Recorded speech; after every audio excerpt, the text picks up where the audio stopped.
টাকা একটা শব্দ না, টাকা একটি কাগজের প্রতিছবি। টাকা কেন জমাতে হবে?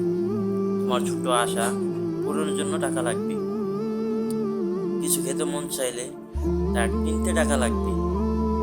ছোট ছোট চা পাওয়ার জন্য টাকা লাগবে। কোথাও ঘুরতে যেতে চাইলেও তোমার টাকা লাগবে। তোমার সন্তানকে হাসি খুশি রাখার জন্য হলেও তোমার টাকা লাগবে। তোমার সঙ্গিনীকে শেষ বয়সে একসাথে থাকার জন্য হলেও তোমার টাকা লাগবে। এই জন্য তোমার ছোট ছোট সঞ্চয়গুলোই তোমার কাজে লাগবে। তোমার সঞ্চয়গুলোই তোমাকে একদিন সুখী করে তুলবে।